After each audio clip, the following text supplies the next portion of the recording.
Com 10 anos, tudo que eu mais gostava era assistir desenhos e animes. Isso era algo que me deixava feliz, me deixava animado. Contar histórias me deixava animado. E isso me fazia pensar, e se eu contasse a minha própria história? E se eu fizesse o meu próprio projeto? E foi naquela tarde, naquele momento, que eu pensei, e se eu escrevesse as minhas histórias? E foi ali que nasceu o escritor que vocês veem hoje. Ou talvez tentou nascer. Ao contrário do que muitos pensam, eu não comecei as coisas sabendo. Na verdade, eu não sabia de nada e fui apenas fazendo. Eu lembro de ter visto um vídeo sobre um cara contando a história de como as animações japonesas eram feitas. E pra você que não manja muito bem, as coisas são feitas basicamente em quadros após quadros. E é assim que animações, não só as japonesas, são feitas, mas as outras animações atualmente criaram uma maior evolução, obviamente. Mas o básico é vários desenhos, vários papéis desenhados que em sequência formam um movimento contínuo, bem como um flipbook, onde você pega aquele livro e você vira assim, e aí mostra a imagem inteira de uma animação.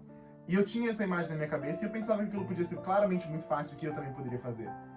O que eu não contava era com a minha paciência de entender que eu teria que fazer muitos daqueles. Então acabou que no final eu tinha uma história em quadrões. Eu decidi fazer em uma folha A4 sulfite, eu desenhava um desenho e botava uma fala. E aquilo era a cena do meu desenho. Na minha opinião, ficava muito legal. Pode ser que não ficaria, mas isso pode ser até besteira, pode até parecer meio infantil, mas era isso que me mantinha feliz em casa. Eu voltava da escola feliz e animado para poder passar a tarde inteira desenhando, pintando, ou eu passava e perdia aulas na escola para poder desenhar, contar a história, para poder fazer essas coisas juntos com os meus amigos. E isso é o que criava a animação no meu coração de querer contar histórias. Era isso que eu estava vivendo, que eu queria viver, que eu estava feliz. Como mencionadas antes, boa parte das histórias que eu escrevia, se não todas, eram feitas dentro da escola, com amigos meus, e que a gente andava por cima e para baixo da escola, muitas vezes perdendo algumas aulas para poder escrever e se dedicar a essas histórias. Com o tempo as coisas foram evoluindo e eu deixei de fazer aquelas histórias em quadrões e comecei a fazer HQs mesmo, gibis em formatos. E houve um momento onde a gente se juntou e a gente decidiu formar uma sociedade. Todos os meus amigos que desenhavam, que escreviam, que eram poucos, na verdade não eram muitos, porque eu não era muito bom em fazer amigos. Na verdade, o que estava me trazendo muitos amigos era a escrita, era o desenhar, e isso estava me trazendo alguns amigos para perto de mim. Esses heróis, esses vilões, eram isso que estava me fazendo criar novas amizades. E com esses amigos, nós nos juntamos e formamos uma sociedade, a chamada PSH, a Power Super Heroes. Esse foi o ápice para mim quando eu tinha os meus 12 anos. Dobrar uma folha A4 no meio, escrever o título do bagulho, fazer um desenho genérico de um personagem em pé e escrever lá embaixo PSH. Isso pra mim era a coisa mais legal que tinha. Eu me sentia um mangaka. Eu era o próprio Akira Toriyama ali. Da PSH saíram vários títulos muito legais que me trariam grandes e me trazem grandes memórias até hoje. E dali saíram coisas como CDX, que era uma série baseada em cavaleiros, meio Dragon Ball, e que trazia essa luta contra inimigos que era baseada na minha primeira história escrita em quadrões, quando eu tinha 10 anos lá atrás. Apesar da minha originalidade talvez não seja a maior de todas, naquela época, com 10, 12 anos, aquilo era o maior divertimento que eu tinha. Outras criações muito legais foram o GDO, que era uma criação de um amigo meu, que era basicamente uma spin-off de Cavaleiro do Zodíaco, onde tratava sobre Nema, o filho de Seiya. Sim, o Seiya de Pégaso. Exatamente a mesma coisa. Eu lembro que tinha até Ikki de Fênix como um dos vilões. E a gente fazia, às vezes, crossovers entre os universos. E isso me deixava maluco da cabeça. Eu me sentia verdadeiramente feliz. Se eu vivesse daquela forma e tivesse aquele sentimento no dia de hoje, eu tava feito. Não precisava de mais nada. A PSH passou por muitos altos e baixos na sua vida, mas ela tinha no máximo, num grande panorama, 4 dos seus fundadores. E esses 4 fundadores eram os que desenhavam e que pensavam, e que alguns tinham séries, outros não. E a gente decidiu se juntar para criar uma história em conjunto. E essa história foi o que certamente mais me marcou como a história que eu melhor escrevi até o dia de hoje. No 3º ano de PSH, eu já tinha alguma maior experiência escrevendo histórias.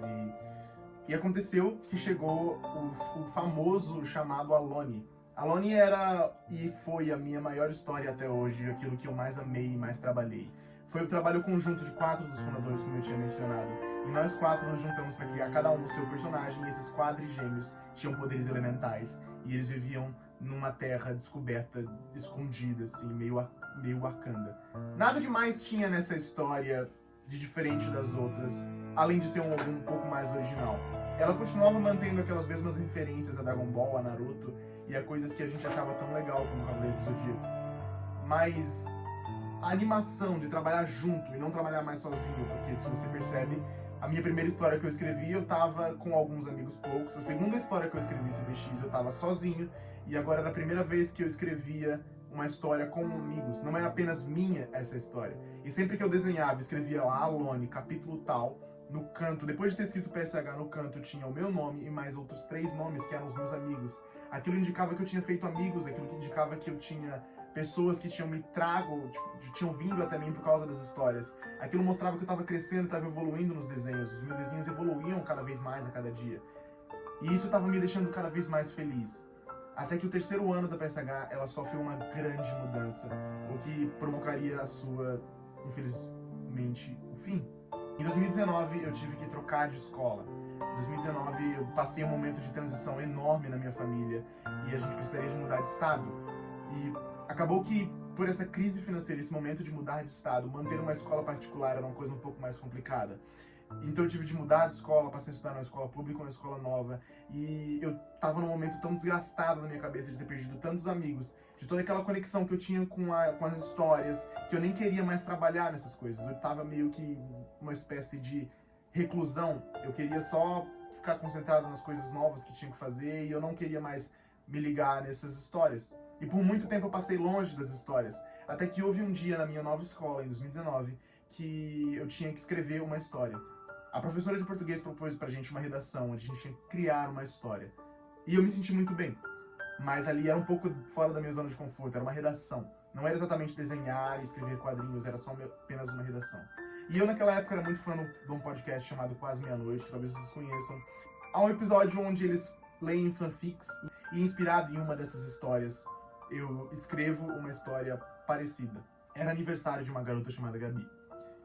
E nesse aniversário, ela tem esse amigo que planeja todo um dia de atividades.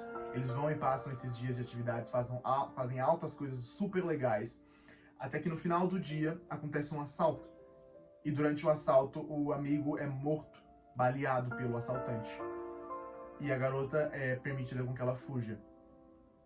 Depois dessa morte desse garoto, tem uma série de eventos de velório, de coisas tão terríveis que culminam no suicídio da própria garota.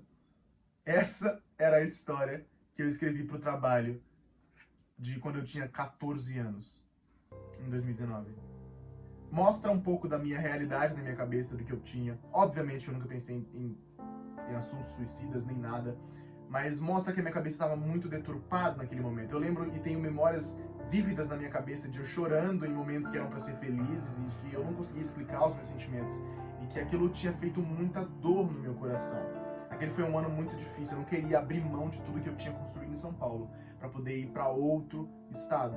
E isso acabou refletindo até nas histórias que eu escrevia. Em 2020 as coisas começaram bem fresh. Na verdade, eu estava indo para o meu 5º ano como escritor, mesmo tendo passado por um grande hiato de um pouco mais de um ano, tendo escrito apenas uma história super triste. Mas as coisas começaram bem diferentes. A viagem que eu tinha que fazer, mudança de estado, estava marcada para o final de 2019. E no final ela nem aconteceu. E apesar dela não ter acontecido, eu me senti estranho. Eu não voltei para a minha antiga escola, eu não voltei para o meu antigo ambiente. Na verdade, eu continuei vagando por várias escolas diferentes e eu nunca parei em uma até que eu terminasse a escola. E eu, por anos, tentei me fazer conectado de novo com aqueles contatos que eu tinha antigamente com os meus amigos da PSH, mas aquilo já não era mais eu, aquilo já não representava mais aquela fase. Existem processos e processos na sua vida, e às vezes para evoluir há coisas que você precisa abrir mão. E naquele momento, inspirado por uma amiga, eu decidi ser eu mesmo. Eu decidi voltar a fazer aquilo que eu gostava, que era contar histórias. Mas não de uma forma onde eu desenhava, e sim focado nas letras. Abrindo o arquivo Word, eu comecei a escrever sobre o meu novo projeto. Sobre algo inspirado naquilo que eu era quando criança, mas feito sozinho, feito nas minhas novas ideias, com a minha nova cabeça. E foi assim que nasceu o novo projeto, Alone.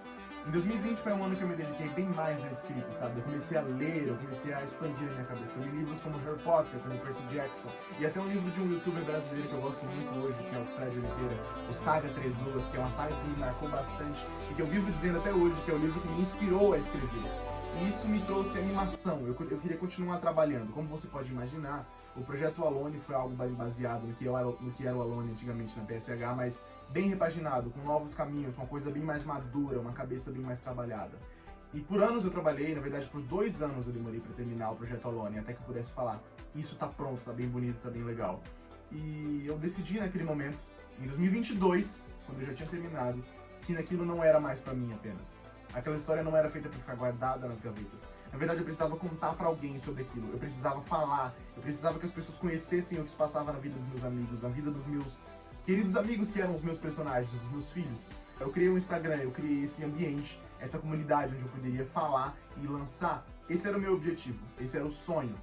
O sonho era eu fazer essa rede, criar isso, e eu poderia crescer. Crescendo, eu teria a atenção de uma editora. Tendo a atenção de uma editora, eu poderia publicar o Projeto Alone finalmente e mostrar todas as histórias que se passavam naqueles 4 irmãos pro mundo. O meu sonho é um dia poder abrir o YouTube, poder abrir as redes sociais e ver as pessoas falando sobre aquilo que eu escrevi. Ou ver um vídeo do Peter do Ei Nerd falando teorias sobre o meu próprio livro. Esse é, sem mentira nenhuma, sem brincadeira nenhuma, um dos meus sonhos. Mas as coisas começaram a ser difíceis. A vida não é morango. Na verdade, ela é bem dura para quem é mole. E com o tempo, as coisas começaram a ficar um pouco mais diferentes. Aquilo que antes parecia ser um grande sonho começou a ser um devaneio. Com o tempo, os meses passando, eu só percebia a minha história indo cada vez mais para a gaveta, para um lugar escuro onde nem mesmo as pessoas ao meu redor mais conheciam. Aquela história que antes era tão animadora, que eu tinha criado há 5 anos atrás, lá em 2017, que estava tão animado e que tinha morrido, ela tinha ressuscitado, ela estava feliz, ela estava crescendo de novo, e agora ela caiu mais uma vez. E eu estava nesse paradigma, eu olhava para os números e eu focava naquilo, e aquilo não estava crescendo o quanto eu queria crescer. Passou 2 meses, passou 3 meses, passou 6 meses, passou 10 meses, e eu desisti. Os resultados que eu queria atingir não chegaram da forma como eu queria. E aquilo que antes parecia ser difícil, agora teria se tornado completamente impossível. Como poderia eu atingir um objetivo, algo que seria um sonho meu, se nem sequer eu correria atrás dele? Mas o que é um sonho, se não for difícil? Se você tem algum objetivo e ele parece ser fácil, duvide disso, porque ele não é o que parece ser. Em uma conversa com minha mãe, ela me falou que se eu tenho um sonho e a cada dia parece que eu tô me movendo cada vez mais longe dele, eu não tô correndo atrás desse sonho. Na verdade, eu tô estagnado e ele que tá indo embora. Então eu tenho que levantar dessa cadeira. E foi nesse momento, meses depois, que eu percebi que eu tava cada vez mais longe daquilo que eu falava que era o meu maior sonho. Então aquilo não era o meu sonho se eu não tava correndo. Então agora eu digo pra você, e eu digo pra mim mesmo, que eu levantei da cadeira, que eu tô de pé, que eu tô correndo e que eu tô lutando. Esse vídeo não vem com apenas um objetivo, esse vídeo vem com 2 objetivos. É pra falar pra você levantar dessa cadeira, pra você sair do lugar onde você tá e pra você levantar e buscar o seu sonho, meu irmão. Eu também tenho outro objetivo, é claro. Eu, em fevereiro de 2023, lancei um livro, A Aurora da Destruição, e ele vendeu pouquíssimo. E eu fiquei por muito tempo até envergonhado de mencionar que ele existia pra alguém, e a pessoa ri da minha cara dizendo que eu vendi pouca coisa. Mas e daí que eu vendi pouca coisa? Pelo menos eu dei a cara a tapa, pelo menos eu fui lá e fiz a coisa. Se eu vendi pouca coisa, pelo menos eu corri atrás do meu sonho. E quanto a você, que está sentado na sua cadeira todos os dias e nunca nem sequer moveu um músculo atrás do seu sonho, você não pode se chamar de sonhador se você não sai da sua cadeira para poder buscar os seus sonhos. Você apenas está tendo devaneios daquilo que seria uma vida muito legal se você tivesse alguma força para ir correr atrás disso. Vá atrás daquilo que é o seu sonho. E eu coloco a minha cara a tapa aqui nesse momento para dizer que eu tenho sim um livro. A Aurora da Destruição foi lançado em fevereiro de 2023. E eu digo para você que se você se compadeceu da minha história nesse momento, vá lá buscar, porque o link tá aqui na descrição. É apenas 5 contos, 5 reais. E eu posso dizer para você que a gente tem surpresas ligadas à Aurora da Destruição vindo muito próximas. Eu espero que você tenha um ótimo dia, de verdade, e que você realmente levante essa cadeira. Se você gostou desse vídeo, considere dar aquele like, mas principalmente, dá uma valorizada no meu trabalho. Apenas 5 reais é o dinheiro que você usa para comprar um pão de dinheiro. Então, se você pode sim comprar um ele vai estar disponível na Amazon, A Aurora da Destruição. Então vai lá dar uma olhada. Eu espero que você tenha um ótimo dia. Um beijo e bye bye. Tchau.